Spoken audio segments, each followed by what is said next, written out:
उदय India में आपका स्वागत है। मैं हूं अंशुमान आनंद और हम इस वक्त खड़े हैं बीईएल के काउंटर पे।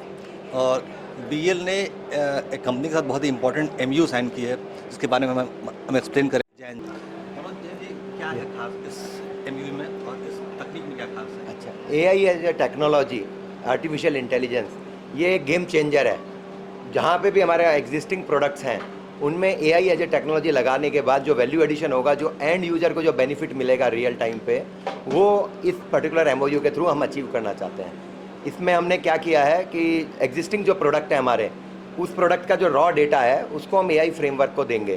तो एआई फ्रेमवर्क जॉइंटली डेवलप किया है मैस्लोवा ने। तो हमारे प्रोडक्ट में एआई का जो फ्रेमवर्क डालने के बाद में जो फाइनल जो प्रोडक्ट आएगा, दैट इज़ रियली फ्यूचरिस्टिक। और आगे हमारे जो सोल्जर्स हैं, जो एयरक्राफ्ट एयरमैन हैं, उनके इफेक्टिवनेस को बहुत इंप्रूव करेगा। उनको रियल टाइम पे जो डेटा मिलेगा वो बहुत सटीक होगा because of this AI technology.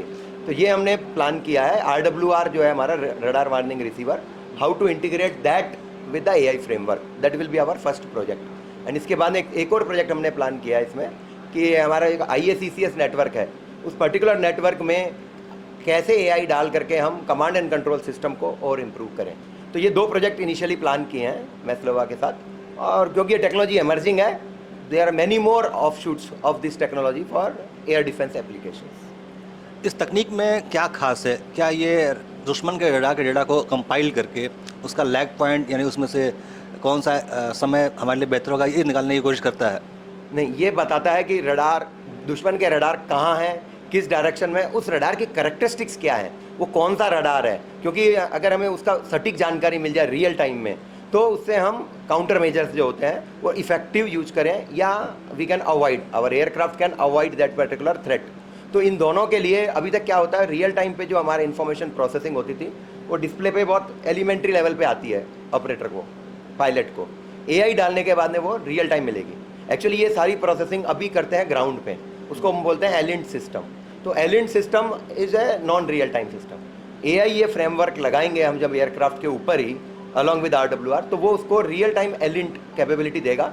उसके कारण हमें बिल्कुल सटीक जानकारी मिलेगी दुश्मन के रडार के बारे में। आप ऐसा समझ सकते हैं क्योंकि ये ऑनलाइन, जैसे हम कहते हैं ना, ये ऑनलाइन है। जब समय वो सिग्नल आ रहा है उसी समय उसको और बेटर बना दिया गया है। और जैसा हमारे जैन साहब ने बताया कि अब आपको बिल्कुल रडार के बारे में पता चल गया, क्या रडार है, किस फ्रिक्वेंसी पे काम कर रहा है, क्या लोकेशन है। तो फिर हमारा डिसीजन होता है कि इसको हमें जैम कर देना है, या हमको इस पर फायरिंग करनी है इसको, और या तीसरा इससे बच के हमें कैसे निकल जाना है। सर, पिछले दिनों 2 घटनाएं हुई जो बहुत इंपॉर्टेंट है, जिसमें डेटा एनालिसिस का बड़ा इंपॉर्टेंट रोल था। एक तो अटल बिहारी वाजपेयी के समय में जब परमाणु परीक्षण हुआ, जिसमें अमेरिकन रडार हमारी धरती पर नजर रखे हुए थे कि भारत परमाणु परीक्षण ना कर पाए, सैटेलाइट सॉरी।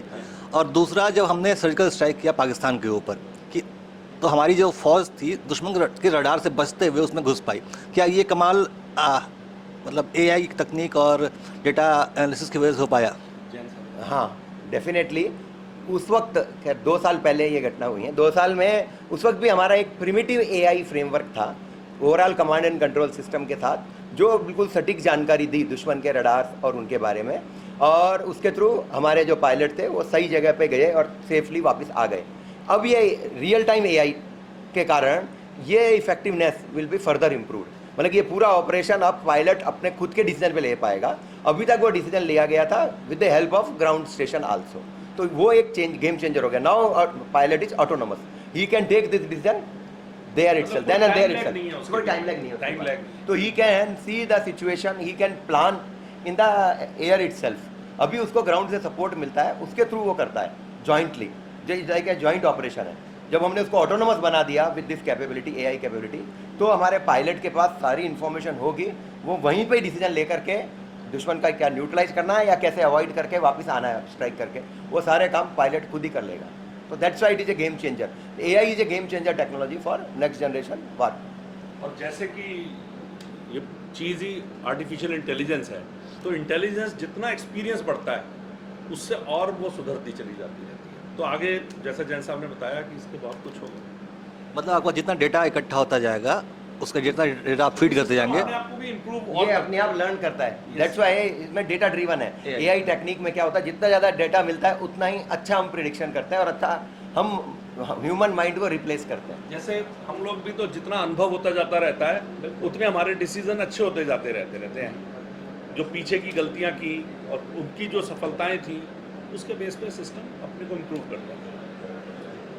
हम अपने दर्शकों को बता दें कि प्रधानमंत्री नरेंद्र मोदी ने भी बार बार कहा है कि हमारे सोल्जर्स की जान बहुत कीमती है और उसे किसी भी कीमत पर उसके हम हम चाहेंगे कि सत्या जी उसे इस पे उसको लॉस नहीं कर सकते हैं। तो अब हमारा जो सिस्टम, जहाँ तक मैंने समझा अभी, कि वो हमारे सोल्जर्स की जान बचाने में बहुत मददगार साबित है। इस बारे में हमें बताएंगे मैसानोवा कंपनी के सत्या जी। सत्या जी, See, I think first of all, thank you very much, sir, to both of you for quickly getting us to this MOE signing. I know it was done on a exceptionally fast pace. So it will give us an extraordinary opportunity to learn some of the domain specifics which only Bell knows because of your long history and experience in this domain. So we are looking forward to work with you to take our capability forward, also, along with the help of Bell and domain expertise and capabilities of Bell. Thank you very much to both of us. Satya जी, आपकी जो तकनीक है वो हमारे soldiers की जान कैसे बचा सकती है, इसके बारे में कुछ बताएं। वो शायद मैंने बता दिया लगभग। अच्छा अच्छा, मेनली सारा चीज मैंने आपको बता दिया है। वो टेक्निक जो है, इस एआई टेक्निक पे एक्चुअली बेल भी काम कर रही है। ऐसा नहीं है कि बेल नहीं काम कर रही है, अलग अलग यूज केस हम भी कर रहे हैं। इनके पास अलग डोमेन नॉलेज है। दैट्स वाई जब ये दोनों कंपनियां मिलके काम करेंगी तो प्रोडक्ट थोड़ा जल्दी आएंगे और ज़्यादा इफेक्टिव प्रोडक्ट आएंगे। दैट्स वाई कोलैबोरेशन के कारण 1+1=11। तो हमारा एम यहाँ पे यही है। अपने आप में भी हम काम कर सकते हैं ये, पर हमने सोचा मिलकर के काम करते हैं तो जल्दी यूज़र को बेनिफिट मिलेगा। तो हम अपने दर्शकों को बता दें कि डिफेंस फोर्सेस की सारी तकनीक और सारी चीज़ें पब्लिक डोमेन के लिए नहीं होती हैं। कुछ चीज़ें राज होती हैं, क्योंकि उससे हमारे आर्म फोर्सेस के जवानों की जान खतरे में पड़ सकती है। इस वजह से अभी हमें जितनी जानकारी मिली हमें उससे संतोष करना पड़ेगा। लेकिन हम ये उम्मीद करते हैं कि BEL और मैसानोवा कंपनी की तकनीक हमारी भारतीय फ़ौजों की उत्कृष्टता को और बरकरार रखेगी, बल्कि और आगे बढ़ाएगी। बहुत बहुत धन्यवाद।